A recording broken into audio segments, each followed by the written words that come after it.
கள்ளக்காதலனுடன் சேர்ந்து கணவனை கொலை செய்துவிட்டு தற்கொலை செய்து கொண்டதாக ஒப்பாரி வைத்த மனைவி. கணவன் உயிரிழந்த சில மாதங்களிலேயே கள்ளக்காதலனை திருமணம் செய்து ஜாலியாக குடித்தனர். 8 ஆண்டுகளுக்கு முன்பு நடந்த மனைவியின் களவாணித்தனம் தற்போது வெளிச்சத்திற்கு வந்தது எப்படி? கொடூர மனம் படைத்த மனைவி யாரால் சிக்கினார்?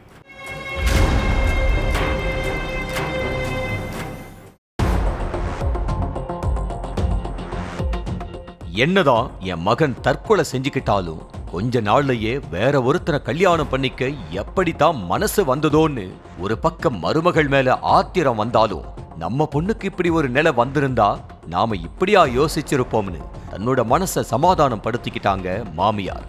ஆனா நாளாக ஆக மருமகளோட நடவடிக்கைகள் எல்லாமே ரொம்ப மாறி இருக்கு. அது மாமியாருக்கு கோபத்தை வர வச்சதோட சந்தேகத்தையும் வர வச்சது. அண்ணன் எப்படா போவான், திண்ணை எப்படா காலியாகும்னு காத்திருந்த மாதிரியே மருமகளோட நடவடிக்கைகள் இருந்திருக்கு. இதுக்கு மேலையும் மனசுக்குள்ளேயே போட்டு புழுங்காம கம்ப்ளைண்ட் கொடுக்கிறது தான் சரின்னு போலீஸ் ஸ்டேஷனுக்கு போய் புகார் கொடுத்திருக்காங்க மாமியார். புகாரை வாங்கின போலீசார் சம்பவம் நடந்து 8 வருஷம் ஆகுது, இப்ப சந்தேகப்படுறீங்க, ஏன் இவ்வளவு நாளும் சந்தேகம் வரலன்னு கேட்டப்ப, இல்ல சார், என் மருமக ஏதோ என் மகன் விஷயத்துல மறைக்கிற மாதிரி தெரியுது, விசாரிங்கன்னு ஒத்த கால்ல நின்னு இருக்காங்க மாமியார். அடுத்து மருமக வீட்டுக்கு நேர்ல போன போலீசார் உங்க கணவரோட உயிரிழப்புல சந்தேகம் இருக்கிறதா கம்ப்ளைண்ட் வந்திருக்குதுன்னு சொல்லி இருக்காங்க. அதுக்கு அவர் உயிரிழந்து 8 வருஷம் ஆகுது, இப்ப என்ன சார் சந்தேகம்? அதுவும் எனக்கு இன்னொரு கல்யாணம் ஆகி போச்சு, இப்ப இதெல்லாம் பேசினா என் வாழ்க்கை பாதிக்கப்படாதா அப்படின்னு பரிதாபமா பேசியிருக்காங்க மருமகள் ஷீஜா. ஆனாலும் போலீஸ் விசாரணைய விடுற மாதிரி தெரியல. அப்ப வீட்ல இருந்த ஷீஜாவோட 2வது கணவர் எழில், என்ன சார் இதெல்லாம், முடிஞ்சு போன விஷயத்தை திரும்ப தோன்றது சரியில்லைன்னு எகிரி இருக்காரு. போலீசாரோட விசாரணைக்கு ஒத்துழைக்காத ஷீஜா ஒரு கட்டத்துல சமாளிக்க முடியாம பல உண்மைகளை கொட்டி இருக்காங்க. கன்னியாகுமரி மடிச்சல் பகுதியைச் சேர்ந்த கொத்தனார் சிவகுமாருக்கும் தெங்கம் பழஞ்சி பகுதியைச் சேர்ந்த ஷீஜாவுக்கும் கல்யாணமாகி 2 குழந்தைகள் இருக்காங்க. இதுக்கு மத்தியில தோழி ஒருத்தவங்க மூலமா ஷீஜாவுக்கு வெளிநாட்டுல வேலை பார்த்துக்கிட்டு இருந்த எழில் கூட பழக்கம் ஏற்பட்டிருக்கு. ஷீஜா கிட்ட தினமும் செல்போன்ல பேசின எழில் அடுத்து சொந்த ஊரான குளப்புறம் பகுதிக்கு வந்திருக்காரு.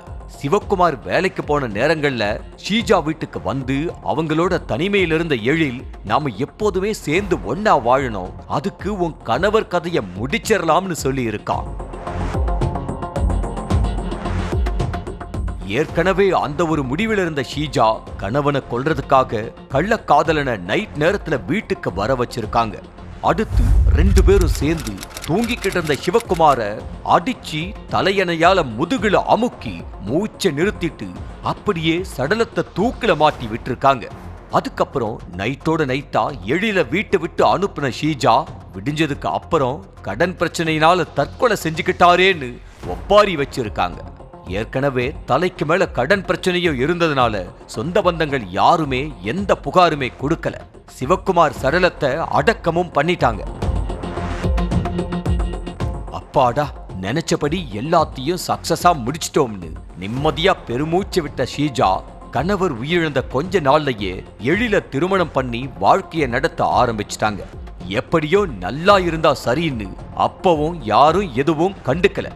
ஆனா அதுக்கப்புறம் ஷீஜா ரொம்ப மகிழ்ச்சியா இருந்திருக்காங்க. கணவரோட நினைவுனால கூட மறந்துட்டு பிள்ளைகளை கூட கவனிக்காம இருந்திருக்காங்க. ஒரு நாள் ஷீஜாவும் எழிலும், நல்ல வேளை என் கனவு கதைய முடிச்சோம், இல்லன்னா காலம் முழுக்க சேர்ந்திருக்கவே முடியாதுன்னு பேசிட்டு இருந்திருக்காங்க.